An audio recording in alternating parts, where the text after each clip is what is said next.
Hello everyone, कैसे हैं आप सब। आई होप आप सब अच्छे होंगे। तो आज हम बड़ा इंपॉर्टेंट रिजल्ट पढ़ेंगे। The geometric series 1 + x square plus X cube plus X की पावर n अप टू सोन इन्फिनिटी। केस 1, ये कैसी सीरीज है? जियोमेट्रिक सीरीज है, ठीक है ना। अगर आपको जियोमेट्रिक सीरीज कहीं भी मिल जाए तो इन 4 रिजल्ट का हम यूज जरूर करेंगे, ठीक है।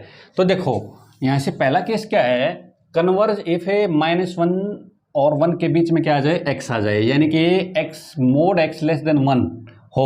मोड x लेस देन 1 का मतलब होता ही यही है कि x की वैल्यू -1 और 1 के बीच में लाई करेगी, ठीक है। तो इस केस में ये सीरीज क्या करेगी, कन्वर्जेंट होगी, ठीक है ना। सेकंड केस क्या है, डाइवर्ज करेगी if x greater than equal to 1, x की वैल्यू 1 या 1 से बड़ी होगी तो इस केस में क्या होगा, डाइवर्जेंट होगी series. Third, oxalate finitely if x की वैल्यू -1 हो, यानी कि सीरीज जो है फाइनाइट ऑक्सीलेट करेगी, यानी सीरीज के 2 रिजल्ट आएंगे, 3 रिजल्ट आएंगे, 4 रिजल्ट आएंगे, कुछ भी रिजल्ट आ सकते हैं, ठीक है, लेकिन फाइनाइट आएंगे, इसका मतलब ये है, ठीक है ना। और oxalate infinitely if x less than -1, इसका मतलब ये हो गया अगर सीरीज के रिजल्ट जो है इन्फिनिटी और माइनस इन्फिनिटी आएंगे, ठीक है ना। ऑक्सीलेट इनफाइनाइटली का मतलब, राइट। तो एक एक करके केस हम करते हैं, बिल्कुल बहुत ही आसान है, कुछ भी नहीं है इसके अंदर, ठीक है ना। तो केस 1 ले लेते हैं, mode x less than 1 means that -1 और 1 के बीच में x की वैल्यू अगर होगी तो सीरीज क्या होगी, कन्वर्जेंट होगी, ठीक है ना। तो देखते हैं, तो सबसे पहले क्या करते हैं, देखो मोड x इफ क्या है, तो इस केस में क्या होगा, xn tends to 0 as n tends to infinity. अगर x की वैल्यू -1 और 1 के बीच में है तो पक्की बात है उसकी पावर है x की पावर n 0 को टेंड करेगी as n tends to infinity. मैं आपको एग्जांपल भी देता हूँ, जैसे आपने कोई भी नंबर 0 और 1 के बीच में ले लो, ठीक है ना, या -1 और 1 के बीच में कोई भी नंबर ले लो, आपकी मर्जी है, ठीक है ना। -1 से बड़ा, ये जो -3/4 है ना, ये भी क्या है, इससे बड़ा है, किससे, -1 से, ठीक है ना। कैसे, देखो -1 की तरफ जितने भी आगे जाओगे ना, 0 की तरफ है, वो नंबर देखने में तो क्या है, यानी कि आप हमेशा ये याद रखो -1 और 1 के बीच में जो नंबर होगा ना, ठीक है ना, वो -1 और 0 के बीच में लाई करेगा या 0 और 1 के बीच में लाई करेगा, ठीक है ना। तो ये सारे नंबर क्या है, -3/4। अगर इसकी पावर आप इन्फिनिटी करोगे ना तो ये क्या आएगा, इन्फिनिटी ही आंसर आएगा, या -इन्फिनिटी का लो, आपकी मर्जी है, ठीक है ना। अगर 3/4 ले लिया तो भी क्या आएगा, इनफाइनाइट है। जैसे 1/2 की पावर क्या करो, 2 करो, 1/4 हो जाएगा, 3 करो, 1/8 हो जाएगा। समझ रहे हो मेरी बात, डिनोमिनेटर। तो ये कुल मिला के जितनी पावर बड़ी करते जाओगे उतना ही 0 की तरफ जाएगा, राइट। तो ओके, तो ये चीज़ आपको याद रखनी चाहिए, -1 और 1 के बीच में अगर आप n की पावर इन्फिनिटी करते हो, ठीक है ना, जितनी भी ज़्यादा पावर करोगे नंबर उतना ही छोटा हो जाएगा, राइट। ओके, तो यहाँ से क्या आ गया, xn tends to 0 as n tends to infinity if x की वैल्यू -1 और 1 के बीच में लाई करती है तो। ओके, तो यहाँ से हम Sn ले लेते हैं, 1 + x स्क्वायर प्लस x की पावर n प्लस, ठीक है जी। तो यहाँ से क्या आ गया मेरे पास, ज्योमेट्रिक सीरीज है ये, ठीक है ना। कॉमन रेशियो कितना है, CR x है। तो यहाँ से क्या आ गया मेरे पास, 1 इंटू में 1 माइनस में x की पावर है n, 1 माइनस में x, ये क्या आ गया हमारे पास, Sn। यहाँ से इसको पार्शियल फ्रैक्शन से अलग अलग कर लेते हैं। तो 1, यहाँ से देखो ये 1 पार्शियल फ्रैक्शन की भी जरूरत नहीं है, पार्शियल फ्रैक्शन की जरूरत नहीं है, ये जो डिनोमिनेटर होता है ये इसके नीचे भी है, ये इसके नीचे है। तो 1/1 माइनस में x से माइनस में x की पावर है n, 1 माइनस में x, ठीक है जी। यहाँ से limit n tends to infinity ले लेते हैं। ये कि Sn क्या है, ये मैंने बता रखा है, Sn क्या है, ये क्या है, Sn क्या है, पार्शियल सम्स की सीक्वेंस है, partial sequence of the series this, ठीक है ना, sequence of partial sum of sequence, right. तो यहाँ से क्या आ गया हमारे पास, तो ये आ गया जी 1/1 माइनस में x की पावर n, यहाँ से, अच्छा जी, यहाँ से लिमिट लगानी थी ना, Sn, तो limit n tends to infinity 1 minus में x, और यहाँ से क्या आ गया, दोनों अलग अलग लगाते हैं, x की पावर n 1 माइनस में x। तो ये तो क्या आ गया, 1/1 माइनस में x, और ये क्या आ गया, 0 आ गया, क्योंकि xn किसको टेंड कर रहा है, 0 को, तो 0/समथिंग 0, राइट। तो ये क्या आ गया हमारे पास है, ये जो वैल्यू है, हरे इस वैल्यू के लिए, यानी कि -1 से बड़ी और 1 से छोटे x के लिए क्या आ रही है, ये फाइनाइट आ रही है। क्या आ रही है, फाइनाइट। क्योंकि x की वैल्यू 1 के लिए तो क्या हो रही है, इन्फिनिटी हो रही है, लेकिन 1 नहीं है यहाँ, 1 से छोटे नंबर है, ठीक है ना। तो ये क्या करेगी, जो सीक्वेंस ऑफ पार्शियल सम है वो किसी फाइनाइट नंबर को कन्वर्जेंट हो गई, तो इसका मतलब है ये सीरीज किसको कन्वर्जेंट हो गई, ठीक है ना, किसी फाइनाइट नंबर को कन्वर्जेंट हो गई, तो इसका मतलब कन्वर्जेंट हो गई यहाँ से, ठीक है। सेकंड केस लेते हैं हम अपना, सेकंड केस ले लेते हैं। सेकंड केस में क्या है, x greater than equal to 1, x greater than equal to 1, ठीक है ना। तो सेकंड केस ले लेते हैं हम अपना x greater than equal to 1। तो पहला केस ले लेते हैं, इसके अंदर सब केस ले लेते हैं, सब केस 1, क्या, x की वैल्यू इक्वल टू 1 के लिए, x की वैल्यू इक्वल टू 1 के लिए क्या हो जाएगा, x की जगह हर जगह क्या हो जाएगा 1 1 1, तो Sn क्या आ जाएगा यहाँ से बच्चों 1 + 1 + 1 + 1 अप टू ऑन 1, ठीक है ना। कितने टाइम्स, n टाइम्स, ठीक है ना। तो ये क्या आ गया, Sn क्या आ गया यहाँ से n, Sn क्या आ गया n, limit n tends to infinity क्या हो जाएगा, Sn equal to limit n tends to infinity, n क्या आ गया यहाँ से इन्फिनिटी आ गया। सीधी बात है, n टेंस टू इन्फिनिटी जा रहा है तो इन्फिनिटी की तरफ जाएगा, ठीक है ना। तो यहाँ से क्या आ गया, अब सीक्वेंस ऑफ पार्शियल सम्स क्या आ गई, डाइवर्जेंट हो गई। तो इसका मतलब ये x इक्वल टू 1 के लिए ये सीरीज क्या हो गई, डाइवर्जेंट हो गई, ठीक है।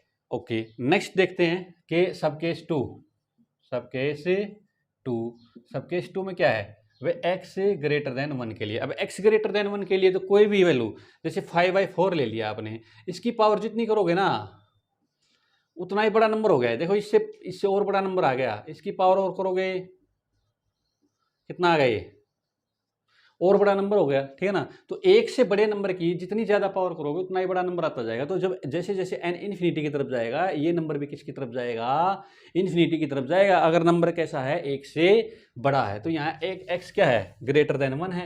x अगर ग्रेटर देन है तो x की power n tends to infinity as n tends to infinity, ठीक है ना। ओके, तो यहाँ से क्या आ गया हमारे पास, फिर क्या आएगा, सम Sn क्या आएगा यहाँ से 1 + x + x² + x, क्या आ जाएगा बताओ बच्चों, यह आ जाएगा 1 माइनस में x की पावर n, 1 माइनस में x। तो ये देखो x की पावर n किसकी तरफ जा रहा है, limit n tends to infinity लगाओ, 1, ये क्या आ गया यहाँ से Sn, तो ये limit n tends to infinity 1 minus में x की पावर n और 1 माइनस में x। तो देखो ये क्या आ गया यहाँ से, ये तो आ गया 1 माइनस में इन्फिनिटी और 1 माइनस में x, 1 माइनस में x। अब देखो ध्यान से, तो ये क्या आ गया, कुल मिला के चाहे 1 माइनस इन्फिनिटी, इन माइनस इन्फिनिटी का लो चाहे प्लस माइनस इन्फिनिटी आएगा, क्योंकि 1 में से इन्फिनिटी माइनस का, तो ये क्या आ गया, चाहे प्लस इन्फिनिटी आए चाहे माइनस इन्फिनिटी आए, हमें तो दोनों केस में सीरीज को क्या बोलेंगे, डाइवर्जेंट। तो यहाँ पे sequence of partial sums of the series क्या आ गई, डाइवर्जेंट हो गई। तो इसका मतलब ये इनफाइनाइट सीरीज भी x ग्रेटर देन 1 के लिए क्या आ गई, डाइवर्जेंट हो गई, ठीक है ना।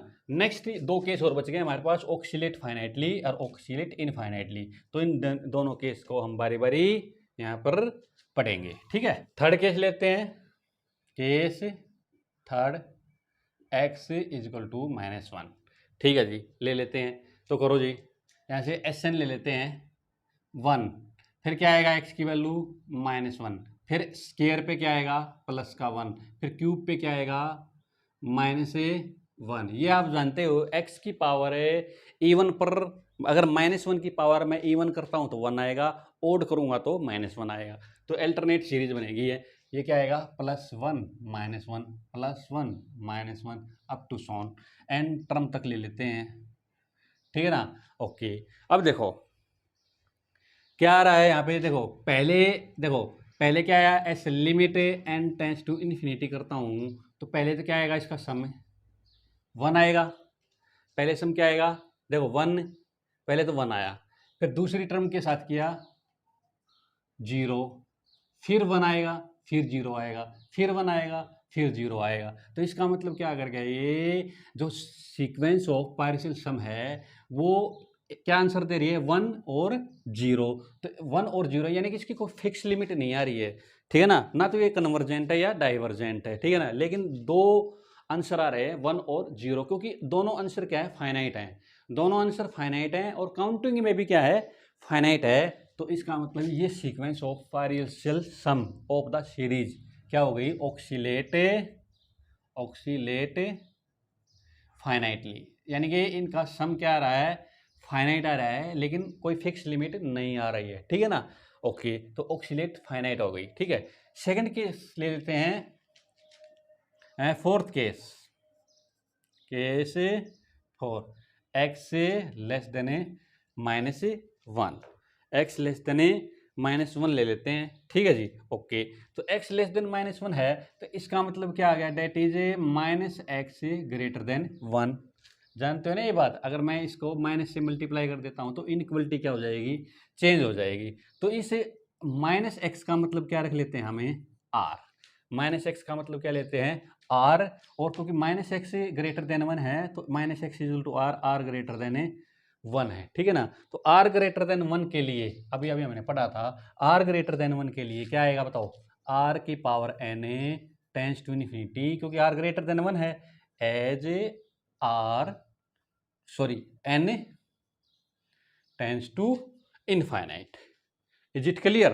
ओके, अब अपना सम ले लेते हैं Sn, 1 + x स्क्वायर प्लस में x की पावर n, ठीक है जी। ओके, अब देखो यहाँ से क्या आ गया हमारे पास, 1 × 1 माइनस में x की पावर n और 1 माइनस में x। अब देखो यहाँ से 1 तो खत्म कर दो, 1 माइनस में, अब x की जगह क्या पुट कर दो, अब x क्या है, मतलब -x = r है, -x = r है, तो x = क्या हो जाएगा, -r, ठीक है ना। तो यहाँ से क्या ले लेते हैं, -r की पावर n/1, और ये माइनस प्लस का क्या हो गया, r आ गया। समझ में आ रही है बात मैं क्या कह रहा हूँ, ठीक है। ओके, अब देखो यहाँ से, अब ये देखो, अब मैं limit n tends to infinity लेता हूँ, ध्यान से देखना, limit n tends to infinity क्या ले लेता हूँ, Sn। अब देखो ध्यान से, 1 माइनस में -r की power n, limit n tends to, यहाँ से मैं थोड़ा और कर लेता हूँ, limit n tends to infinity 1 minus में -r की पावर n/1 प्लस में r। अब देखो, अब यहाँ पे -r है, ओड, जब जैसे n की वैल्यू ओड आएगी तो ये माइनस ही रहेगा, क्योंकि -1 की पावर क्या होती है, ओड नंबर पर -1 ही होती है। तो देखो क्या लिखेंगे यहाँ पर, limit n tends to infinity Sn = limit n tends to infinity 1 minus क्या हो जाएगा, प्लस r की power n 1 plus r if n is odd, n is odd, और आएगा limit n tends to infinity 1। अब देखो E1 पे क्या आएगा, ये प्लस आ जाएगा, लेकिन एक माइनस आगे है, तो E1 पे क्या आएगा, 1 माइनस r की पावर n और 1 प्लस में r, ठीक है जी। वह if n is E1, n is E1। अब देखो, अब यहाँ से इस केस का यूज करते हैं, r की power n tends to infinity, as n tends to infinity, ठीक है ना। अगर देखो, अगर r की वैल्यू, r की पावर n इन्फिनिटी की तरफ जाएगी, तो देखो इस केस में इन्फिनिटी इफ, क्योंकि समझ रहे हो प्लस है, यहाँ पर प्लस है तो इन्फिनिटी प्लस में 1 इन्फिनिटी, ठीक है ना, और r की वैल्यू बड़ी है तो इन्फिनिटी आंसर आएगा, इफ n इज ऑड। और यहाँ से देखो r की पावर n इन्फिनिटी आएगा तो क्या आएगा आंसर, 1 माइनस में इन्फिनिटी और 1 प्लस में r, तो इन्फिनिटी की वैल्यू माइनस है, ठीक है ना। तो इस केस में क्या आएगा, -infinity if n is E1। तो देखो, तो सीक्वेंस ऑफ पार्शियल सम का आंसर क्या आ रहे हैं, दो आ रहे हैं, एक तो इन्फिनिटी आ रहा है, एक -इन्फिनिटी, ठीक है ना। डाइवर्जेंट का मतलब होता है या तो इन्फिनिटी आए या -इन्फिनिटी, एक आएगा, लेकिन दोनों आ रहे हैं इसके अंदर, ठीक है ना। तो यहाँ पे इन्फिनिटी आ रहा है और -इन्फिनिटी, तो इस केस में ये क्या कर गया, ऑक्सीलेट कर गई, लेकिन इनफाइनाइट आंसर आ रहा है, इसका नाम क्या हो गया, ऑक्सीलेट इनफाइनाइटली, ऑक्सीलेट इनफाइनाइटली, ठीक है ना। यहाँ पे फाइनाइटली कर रही थी, यहाँ पे फाइनाइट नंबर तो आ रहा था, लेकिन दो आ रहे थे, दो, एक से ज़्यादा फाइनाइट नंबर आ रहा है, तो ऑक्सीलेट फाइनाइटली। यहाँ पे इन्फिनिटी 2 बार आ रहा है, 2 बार आने का मतलब या तो प्लस इन्फिनिटी या माइनस, दो ही होते हैं, तीसरा इन्फिनिटी नहीं होता कोई भी, ठीक है ना। तो यहाँ पर ये ऑक्सीलेट इनफाइनाइटली आ गया, ठीक है। ओके, तो आई होप आपको ये जियोमेट्रिक सीरीज का प्रूफ बिल्कुल अच्छे से क्लियर हो गया होगा। पेपर में आ भी जाए तो आप इसको आराम से कर सकते हो, इसमें कोई खास बहुत बड़ी बात नहीं है। आपको प्रूफ भी आना चाहिए, पेपर में आ सकता है, ठीक है ना। एग्जामिनर की मर्जी होती है, वो पेपर में प्रूफ दे भी सकता है और नहीं भी दे, उसकी मर्जी है, ठीक है ना। वैसे इंजीनियरिंग मैथमेटिक्स में तो मोस्टली आज तक मैंने देखा प्रूफ बहुत ही कम है, 90% क्वेश्चन ही आते हैं, कभी रेयर चांस में क्वेश्चन आता है। बाकी बीएससी फोर्थ सेम वालों को प्रूफ जरूर करना चाहिए, क्योंकि वो टीचिंग लाइन है, वहां पर ये प्रूफ आ सकता है, ठीक है। आई होप आपको ये बिल्कुल अच्छे से क्लियर हो गया होगा ज्योमेट्रिक सीरीज वाला। रिजल्ट तो सबको याद रखने हैं, क्योंकि रिजल्ट याद नहीं होंगे तो आप क्वेश्चन में इसको अप्लाई नहीं कर सकते, ठीक है ना। अगर आपको मेरी वीडियो पसंद आई हो तो प्लीज़ इस वीडियो को लाइक कर देना, शेयर कर देना और इस चैनल को सब्सक्राइब जरूर कर देना। Thank you.